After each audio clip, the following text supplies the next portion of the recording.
We are the group 12 and we're going to present the conflict and stress management.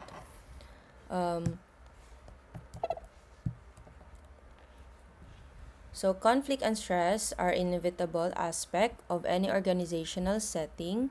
Understanding their causes, effects, and management strategies is an essential for maintaining a productive and healthy workplace.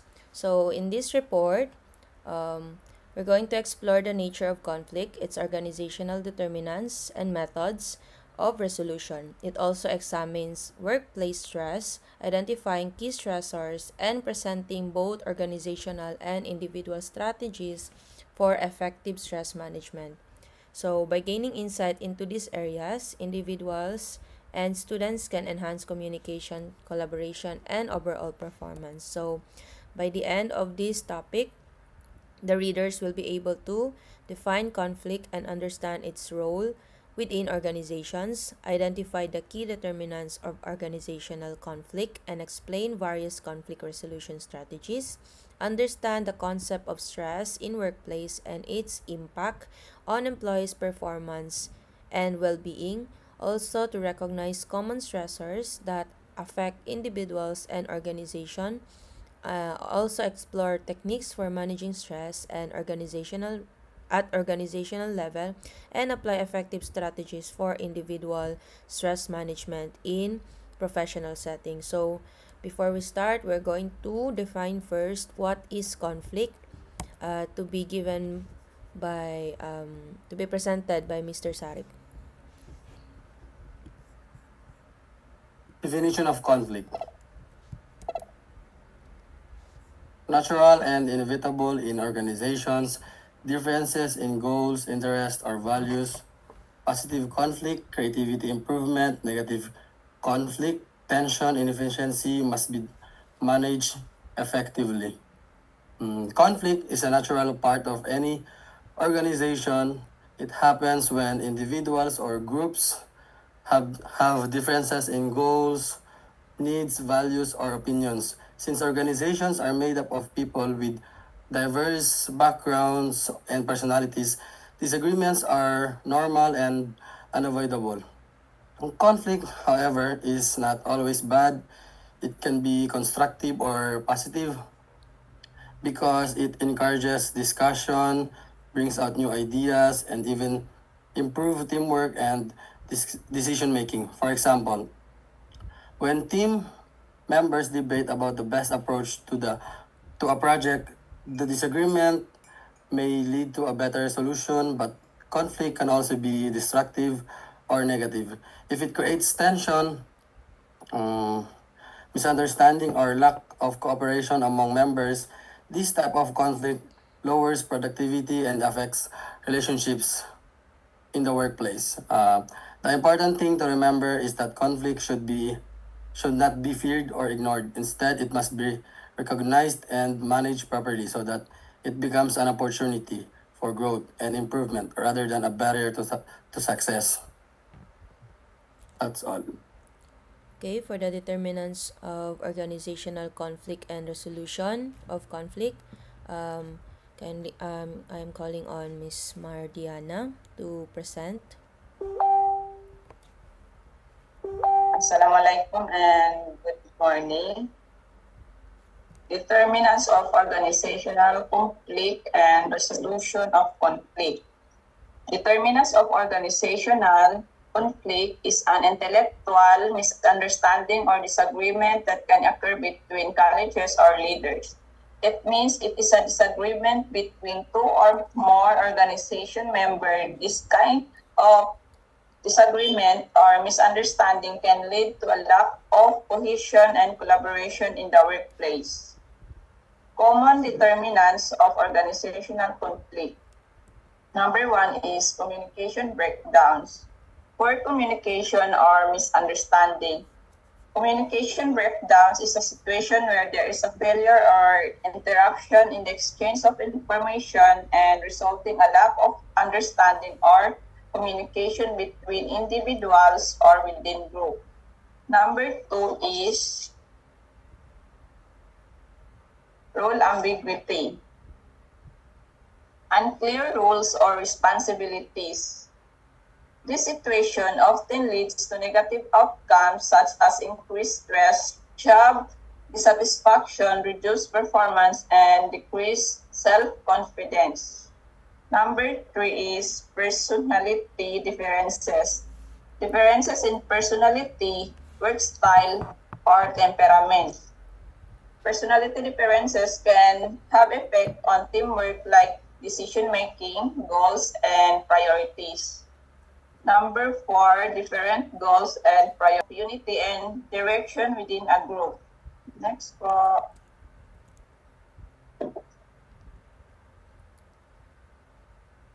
Resolution of conflict refers to method and process involved in a resolving dispute or disagreement between individuals or groups.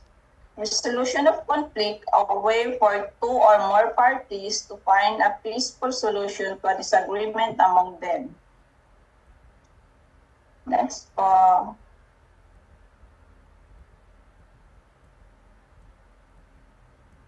Here's the 5 strategies to resolve conflict. Number 1 is communication. Communication, open and honest communication can help resolve conflict. It means it's a key to resolving conflict, encourage open and honest dialogue between the parties. Number 2 is negotiation. Finding a mutually acceptable solution through negotiation can resolve conflicts. Negotiation is a way for people or groups with different needs or options to talk, share ideas, and make compromises until they reach an agreement everyone can accept. Number 3, mediation. Mediation and neutral third party can facilitate conflict resolution. Mediation, someone tries to end a disagreement by helping the two sides to talk about and agree on a situation. Number 4, problem solving. Problem solving, identifying and addressing the root cause of the conflict can help resolve the issue. Problem solving is one of the best ways to resolve conflict in the organization. Instead of getting stuck on the problem, it is important to focus on finding solutions. Number 5, avoidance. In some cases, avoiding the conflicts or steering clear of the issue may be necessary.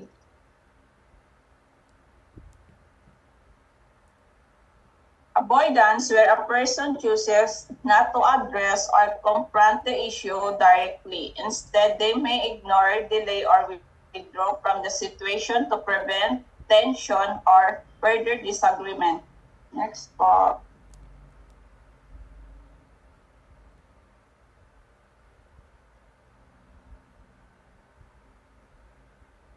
Conclusion.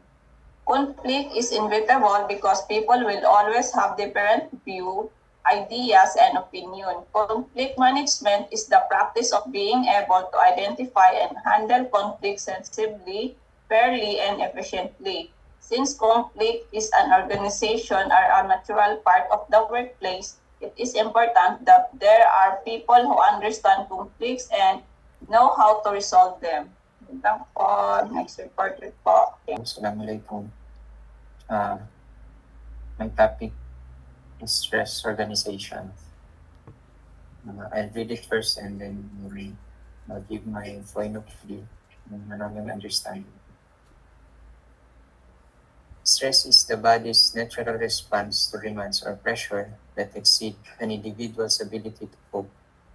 In the context of an organization, stress arises when employees feel overloaded, unsupported, or unclear about their roles. Next.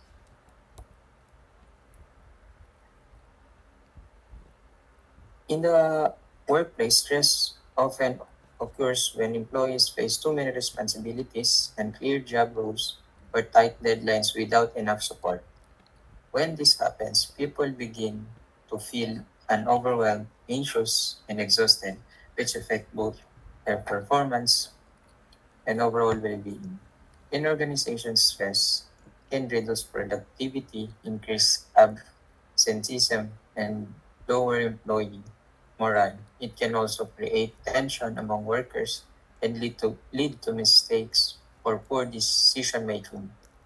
A stressful work environment can make employees lose motivation and feel dissatisfied with their jobs, which eventually affect the organization's success. Managing stress in organization is very important. Employers and leaders should ensure that workloads are balanced, communications communication is clear, and employees are given enough support and recognition. When organizations understand and address the cause of stress, they can build a healthier, more positive, and more productive working environment for everyone. So it states here that stress sa trabaho nangyayari kapag sobrang dami ng gawain or responsibility. Hindi clear yung trabaho, yung job description, or kulang sa help ng management o co-workers. Due to this situation, nakaka-feel yung tao ng pagod, pressure, and sometimes anxiety. And syempre, nagkakaroon ng stress po na nakaka-apekto sa performance, overall performance or health ng nasa stress na employee. Pinapakita rin kung gaano kalaki yung effect ng stress sa organization kapag laging stress kasi yung employee, kung mababa yung productivity, mas madalas din absent, nawawalan ng gana magtrabaho at minsan kakaroon ng conflict din sometimes sa mga kasama kapag tuloy-tuloy yan. Nakaka-apekto po talaga ng success even sa buong organization. Na kakaroon din na nawawala yung teamwork and motivation doon sa tao na sa stress. So, stress din po ang workplace. Kailangan maging fair din po ang leaders. Dapat balance ang workload. Malinaw din po ang communication at marunong silang magbigay ng support, appreciation. Kasi po pag maayos yung leader, maayos yung management, mas productive po yung organization, yung buong working environment. Next. Ano po ba yung impact ng stress sa organization? Organizational stresses. Serious effect on both employees and the institution.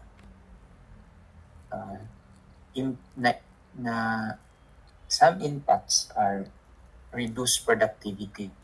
Employees become less efficient and make more errors.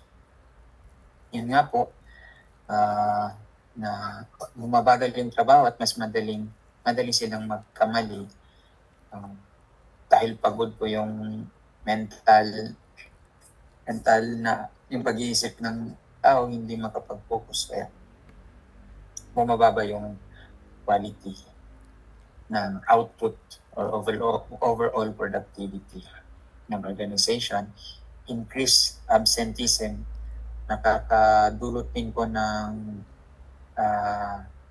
pag-absent dahil sa stress po. Babawasan due to absentees, babawasan yung manpower at nag-delay yung trabaho po ng organization. Low morale. Kapag patuloy po ang stress, nawawalan na yung gana ng mga tao sa trabaho, hindi na sila motivated or excited sa ginagawa nila. Sometimes, parang napipilitan na lang pumasok.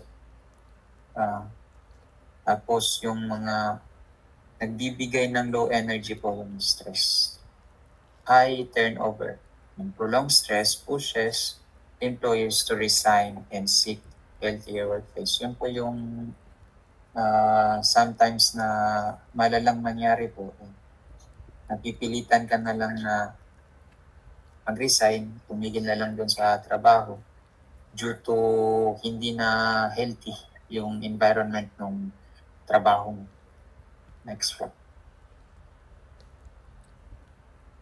Common sources of stress in organization. Marami pong source na organization, stress. Ang common po is workload, excessive tasks or responsibilities without enough time or resources. Yun na nga po, common po ay yung excessive tasks or responsibilities.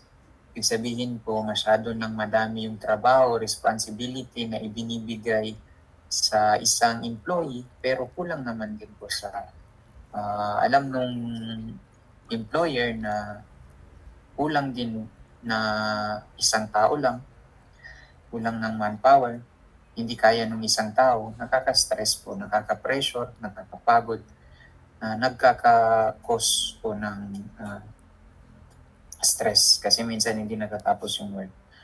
Unclear job roles. Ito rin po, common is confusion about duties, expectation, or authority. Unclear, hindi po malinaw kung ano talaga ang trabaho ng isang tao sa organization. Halimbawa, hindi alam kung sino dapat sundin o kung inaasahan sa kanya, kaya nagiging source ng stress. Sometimes, for example, driver ka, nagiging mekaniko ka, nagiging utility ka, nagiging kung ano-ano ka pa, yun po yung unclear job roles. Hindi mo alam yung job description. Tight deadlines. Isa rin po ito sa nakaka-cause sometimes ng stress. Source ng stress is yung tight, dikit-dikit at impossible na halos deadlines. Kakaroon ng pressure, minsan gusto na naman matapos, pero kulang talaga sa oras, kaya may stress ang employee. For lack of support, common din po ito. Walang sapat na tulong, guidance mula sa katrabaho o sa boss. Kapag wala rin pong lack of support, walang teamwork, nakaka-stress po na parang natatrabaho mo ng mag-isa yung mga trabahong pangdalawahan, pangtatluhan po. Number 5, poor leadership. Ito po ang isa rin po na common sources, poor leadership. Yung kapag ang leader ay hindi marunong mag-communicate ng maayos, hindi nakaka-inspire ng team. Nagiging source din ito ng stress. Nawawalan ng motivation yung employee.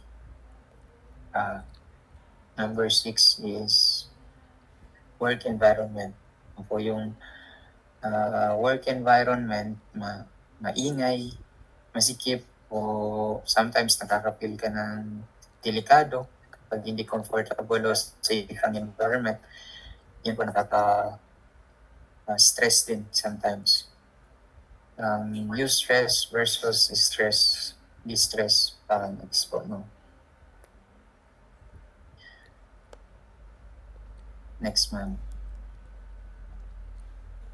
Yes, ito po ang kaibahan po ng eustress at distress. Ang eustress is positive na stress. Yung nabibigyan ka ng task, gusto mo yung task, kaya namomotivate kang gawin yung task, stress ka, nagiging way of motivation mo yung task. Yun po yung positive way ng stress. Ang negative naman po na impact ng stress sa tao is distress. May overwhelm an individual and cause harm if not managed properly, such as financial problem, conflict, or illness. Yun po yung distress. Pag yung hindi mo po na-control yung stress mo, magiging sakit po, nagkakasakit ka, nagiging mentally ill ka dahil dun sa stress, at hindi ka namomotivate. Parang nadidepress ka na mo. Next po.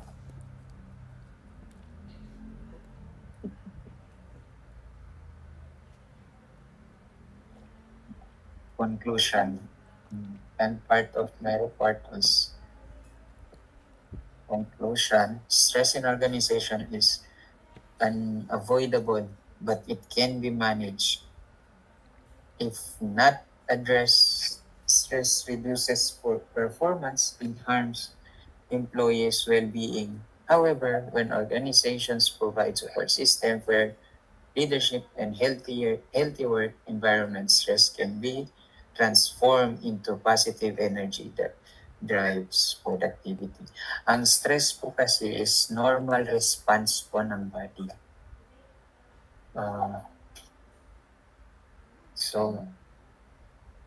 Ibig sabihin, hindi talaga may iwasan ng stress. Pero pag na-manage ng maayos, ng stress po, ay sometimes makakamotivate. Thank you. Salamat. My report is about stressor. Stress is a normal part of human life, but it is often triggered by certain factors known as stressors.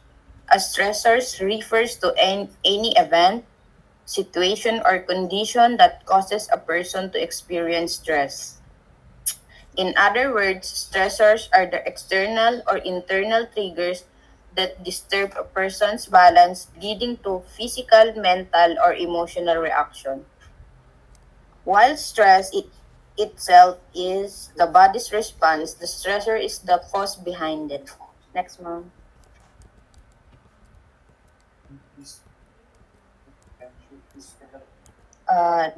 There are 4 types of stressor. Number 1 is the physical stressor. These are stressors that directly affect the body's physical state.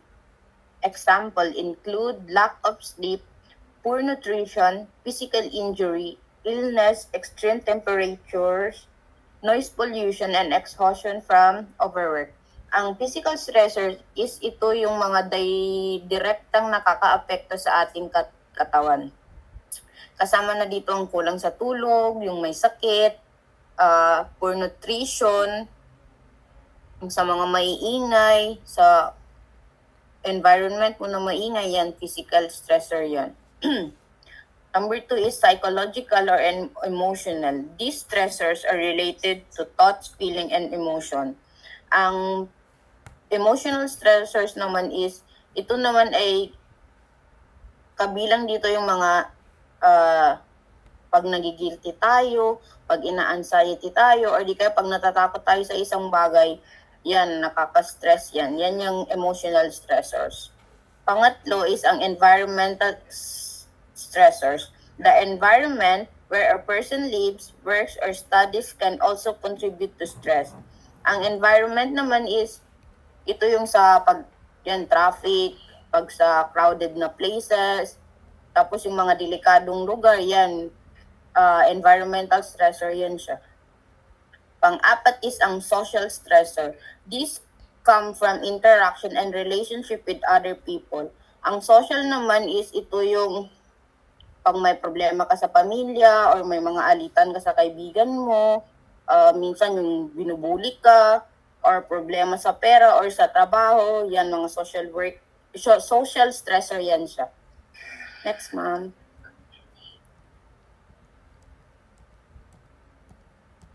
Meron din, may types ng stressor, meron din effect ng stressors. Ang physical stressor is ito yung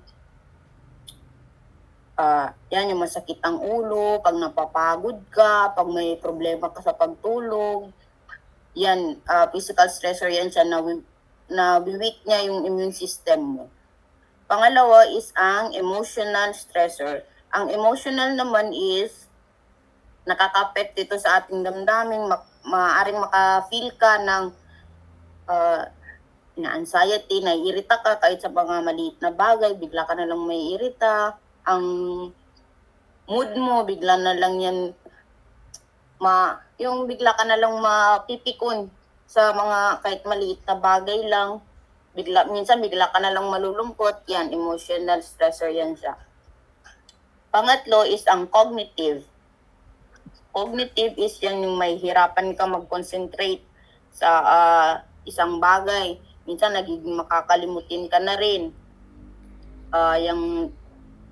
Minsan nag-iisip ka na lang ng mga negative na mga bagay-bagay, yan, cognitive yan siya. Ang pang-apat is behavioral stressors.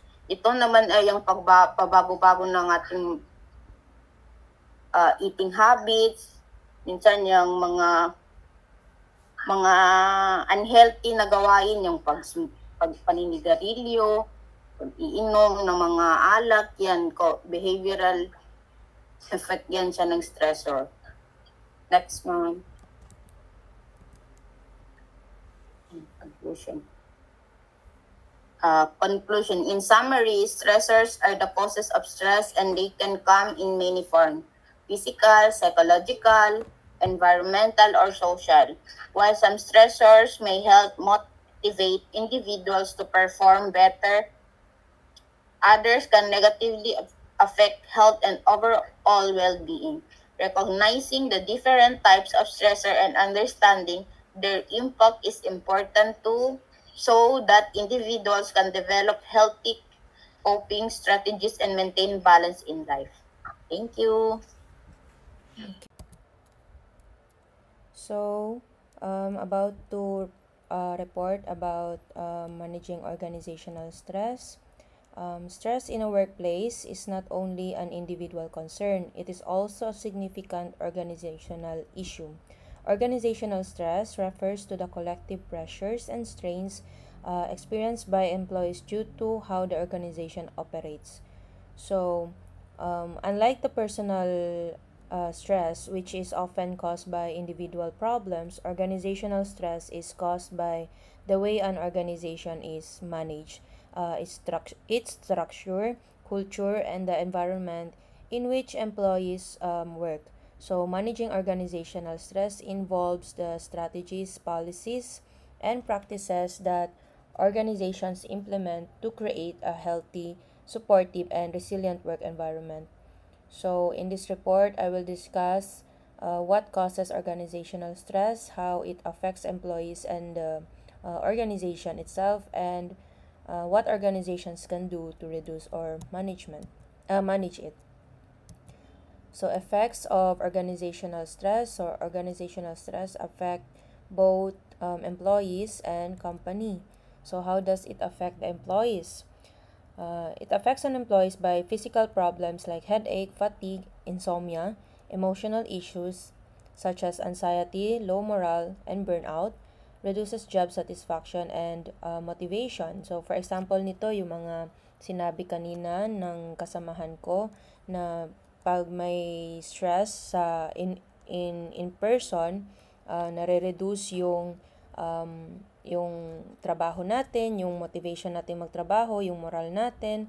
Then, nagkakaroon tayo nito, sakit sa ulo, insomnia, dito nag-cause ng absenteeism. So, for example, a stressed employee may start coming in late, missing deadlines, or calling sick more often. So, it will reduce the job satisfaction and morale and higher absenteeism and turnover.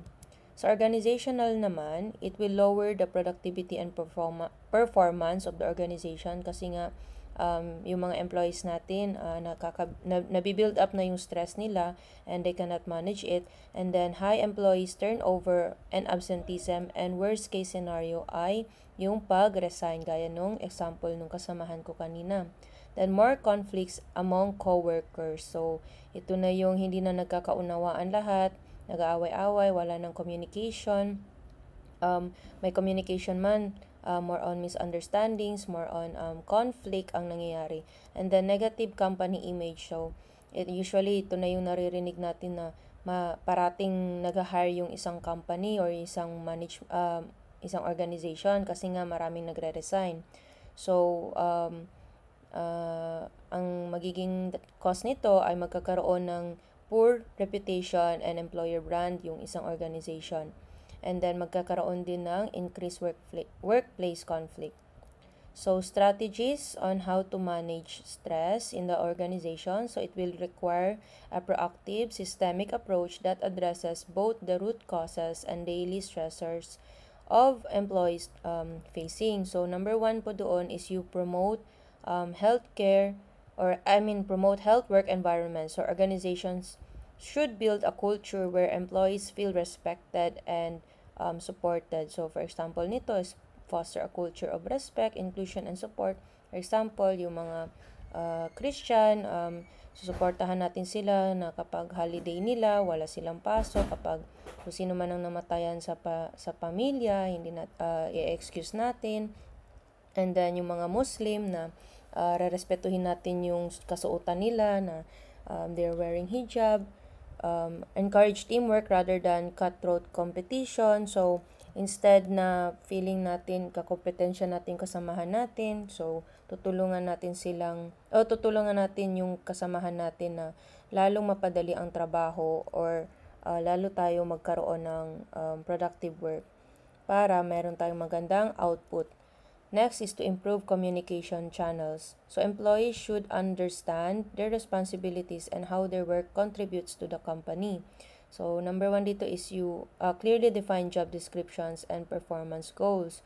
So, we should establish clear line of communication between leadership and staff, and then encourage feedback and avoid listening and active listening pala to avoid sudden or frequent changes in task without explanation. So, kung ano yung line of work natin, doon tayo mag-stick, and kung hindi naman, at least mapa-improve yung communication natin sa mga kasamahan natin. So, hindi tayo mag-overlap ng trabaho. Like, bigla lang, yung trabaho niya, bigla lang natin kukunin kasi minsan, dahil sa overlapping ng trabaho, lalo nagkakagulo sa isang organization, so isang team. So, next is to provide role clarity and realistic expectations. So, employees should understand their responsibilities and how their work contribute to the company. So, ito na yung nasabi ko kanina, no? Yung establish clear lines of communication between leadership and staff. So, kung anong sinasabi ng boss, yun ang gagawin natin. And kapag mayroon tayong clarification sa binibigay sa atin na role, kailangan natin itanong yon, and yung leaders naman natin or yung management natin, dapat meron din silang clear instruction kung ano yung dapat nating gampanan sa isang trabaho. And mas mabuti kapag realistic yung expectations natin. For example, isang pinapatrabaho sa atin na in-expect natin matapos within this given time, but then alam natin na yung trabaho na yun, it requires investigation, it requires survey. So, dapat gawin nating realistic yung expectation na i-extend yung, for example, deadline nung submission ng work dahil nga doon sa nature mismo nung trabaho. Next is implement work-life balance policies. So, appreciating employees' work boosts morale and motivation. So, it will offer flexible work arrangements such as remote work, compressed schedules, or flexi time. So, encourage employees to use vacation days and take a break. So, implement work-life balance. So, hindi lang tayo puro dapat trabaho, dapat meron din tayong pahinga to reduce our stress.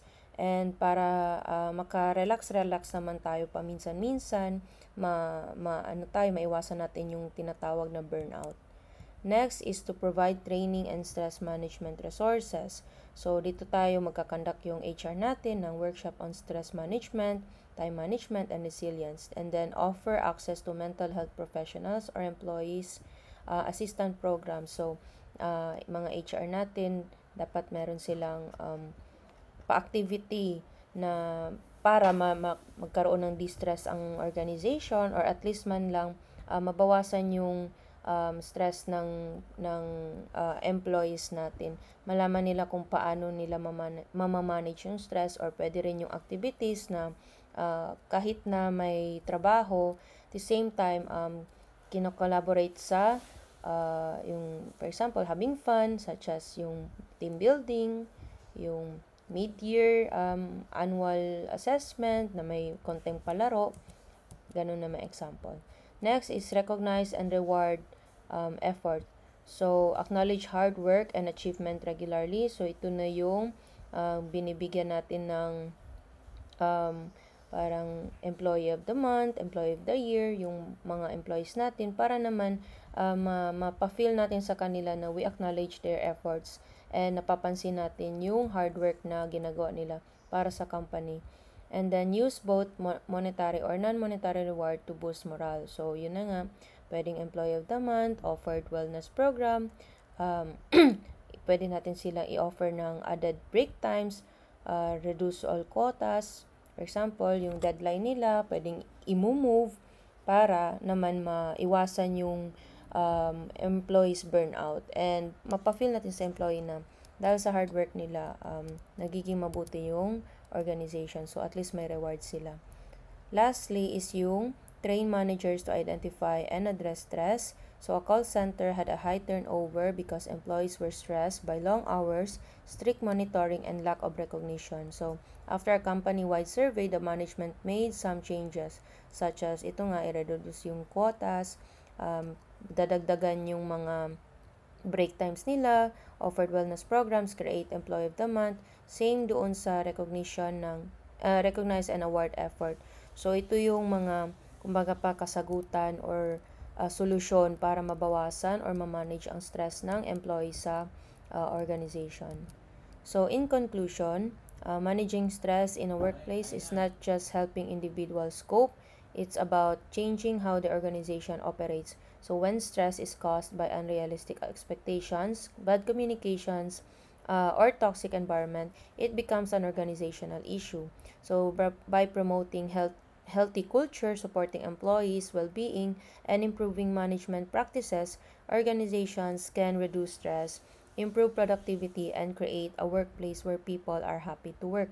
So, managing stress at the organizational level is not just a strategy, but also it is necessity for long-term productivity and employee retention. So, yun lang po yung aking report. Next na po tayo sa next reporter, which is individual stress management, to be presented by Mr. Sarip. Individual stress management. Stress is a common experience in organizations, but it does not only depend on the workplace or management. Employees also have a responsibility to develop their own coping strategies. There are 5 coping strategies. One is time management. One of the most important techniques is the time management. By setting priorities, organizing tasks, and avoiding procrastination, individuals can reduce unnecessary pressure and meet deadlines more effectively. Proper use of time lessens the feeling of being overwhelmed. Time management, ito yung pinapriority mo yung mga dapat unahin at iniiwasan mo yung mga ugaling wag mo nang gawin ngayon or wag ibukas na lang. Ito po yung time management. Another is relaxation techniques. This may include deep breathing, meditation, stretching, or taking short breaks during work hours. Such practice help calm the mind and body, allowing individuals to regain focus and energy. Relaxation techniques is parang pinapahinga mo yung katawan mo, naghinga ka ng malalim para hindi na stress ang sarili. The next is healthy lifestyle. Maintaining a healthy lifestyle also plays a vital role in stress management. Regular exercise, balanced diet, and enough rest strengthens the body and improve one's ability to handle pressure. When the body is healthy, it becomes easier to cope with the demands of work. Ito yung pag healthy yung lifestyle natin, pumapasok tayo sa trabaho ng hindi tayo antok, hindi tayo pagod, always tayong ready, handa tayo sa lahat ng trabaho. Another is professional counseling. Social support is another important factor.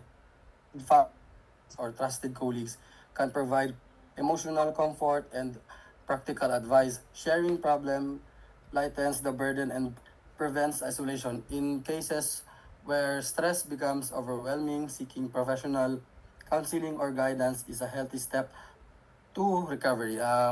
Dito, kinakausap natin yung mga kasama natin, kamag-anak natin, o kahit sino man kakilala mo na pwede mong ilabas yung stress mo, yung problema mo para gumagaan din ang sarili natin. And the last one is positive thinking and problem-solving skills. Positive thinking and problem-solving skills helps individuals respond to stressful situations constructively.